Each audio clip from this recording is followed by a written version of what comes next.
sore menjelang malam dan menjelang lapar.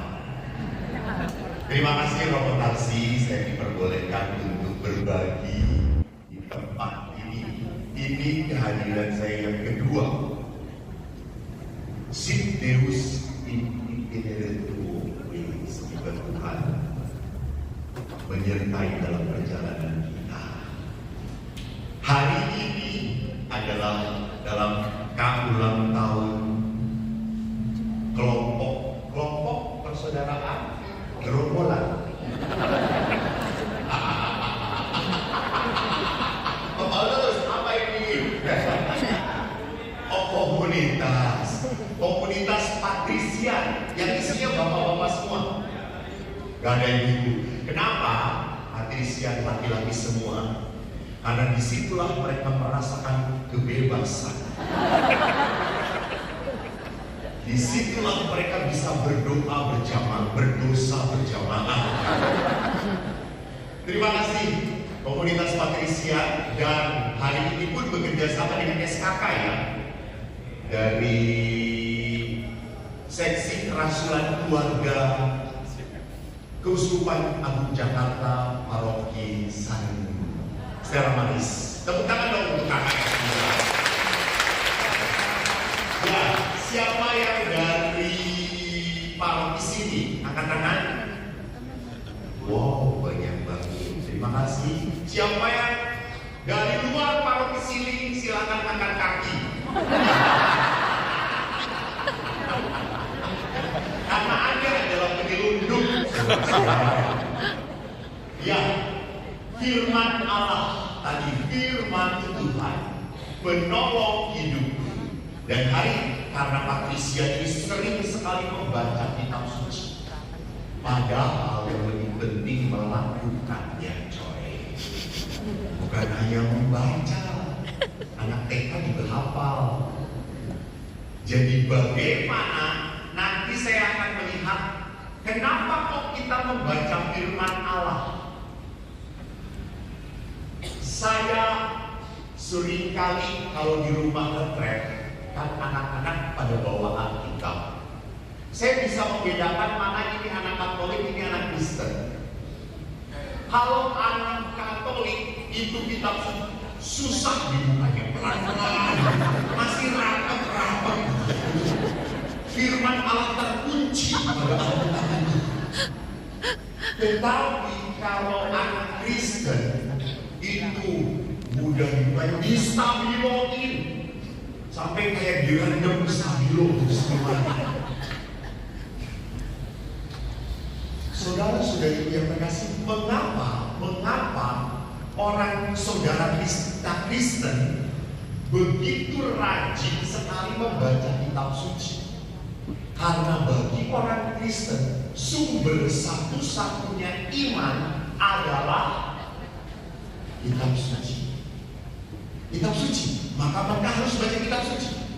Sedangkan sumber iman gereja Katolik apa saja itu? Ekaristi, ibu salah.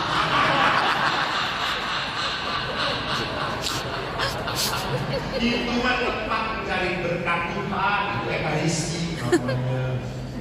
Sumber iman gereja Katolik kitab suci, betul. Lalu tradisi gereja, betul. Lalu magisterium ajaran gereja. Jadi ada begitu banyak yang harus diketahui oleh orang Katolik.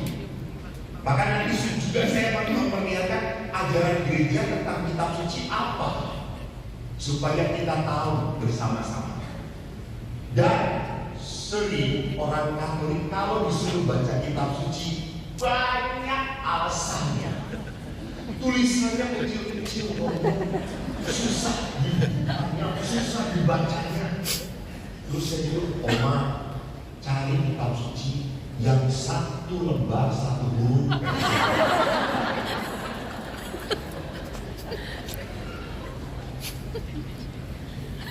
Atau yang kedua, orang Katolik kalau disuruh baca kitab suci, alasannya orang muda, orang tua sama.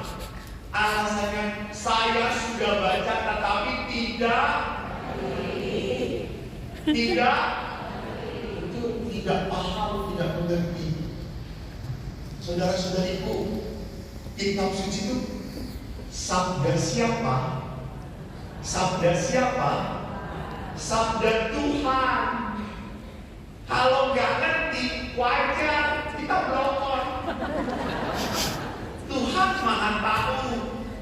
Jadi kitab suci itu kalau tidak mengerti, memang nggak apa-apa, nggak masalah.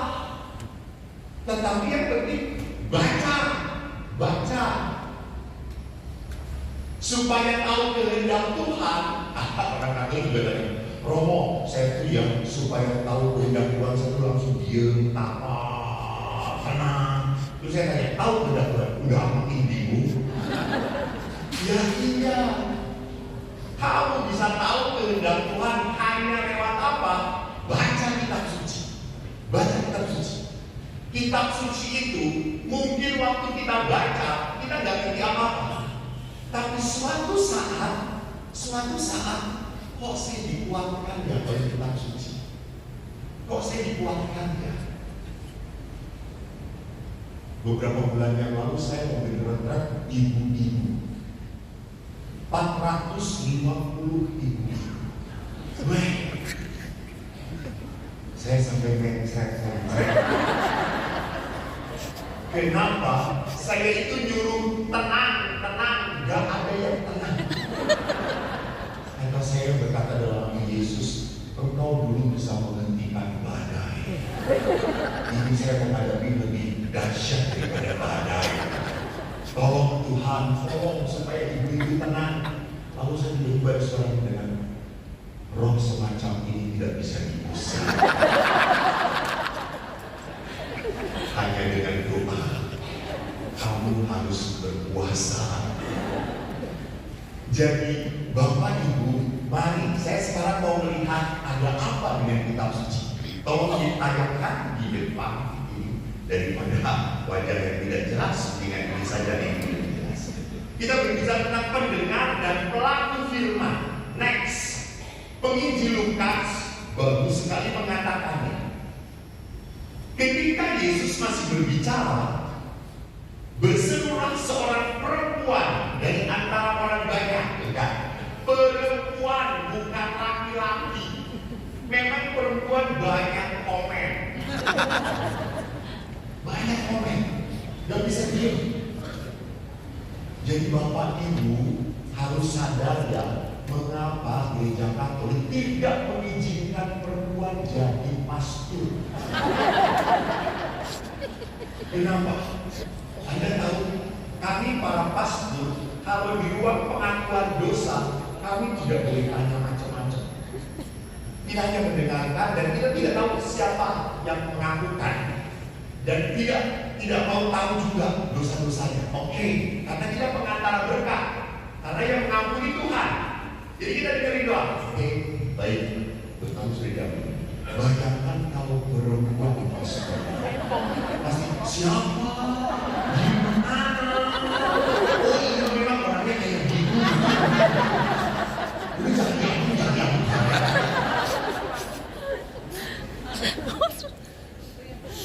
Jadi perempuan yang tanya pada Yesus, saya selalu berpikir, kenapa sih Yesus menampakkan diri waktu bangkit kepada perempuan?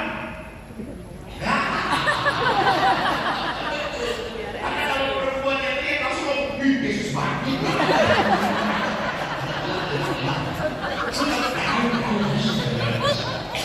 Beneran.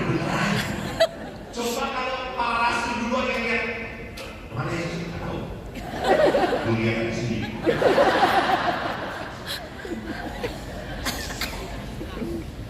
Jadi memang peran perempuan dalam kitab suci cukup kuat diceritakan. Bahkan di sini seorang perempuan berkata, berbahagialah ibu yang telah mengandung engkau dan susu yang telah menyusui engkau. Tetapi Yesus berkata apa? Yang berbahagia ialah mereka yang mendengarkan firman Allah dan